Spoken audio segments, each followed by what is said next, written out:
ரிஷப ராசி நேயர்களே, உங்கள் ராசிக்கு லாபஸ்தானத்தில் சனி, பாக்கியஸ்தானத்தில் சுக்கிரன் சூரியன் சஞ்சரிப்பது சற்று சாதகமான அமைப்பு என்றாலும், தினக்கோள் என வர்ணிக்கப்படக்கூடிய சந்திரன் உங்கள் ராசிக்கு 8 அமையப்பெற்று இன்றைய நாளில் உங்களுக்கு சந்திராஷ்டமம் இருப்பதால் எதிலும் சற்று பொறுமையோடு இருக்க வேண்டும். தேவையற்ற நெருக்கடிகள் ஏற்படும். உடனிருப்பவர்களால் நிம்மதி குறைவு ஏற்படக்கூடிய ஒரு வாய்ப்புகள் உண்டு.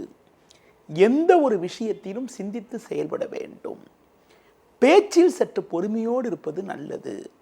தொழில் வியாபாரத்தில் நெருங்கியவர்களால் தேவையில்லாத ஒரு சிக்கல்கள் அதிகரிக்கும். ஒரு சிலருக்கு நல்ல வாய்ப்புகள் தடைப்படும். உத்தியோகத்தில் இருப்பவர்களுக்கு தேவையில்லாத பழிச்சொற்களை எதிர்கொள்ளக்கூடிய ஒரு நாளாக இன்றைய நாள் இருப்பதால் உங்களுக்கு ஒதுக்கப்பட்ட பணியில் மட்டும் கவனம் செலுத்த வேண்டிய நாளாக இன்றைய நாள் இருக்கிறது.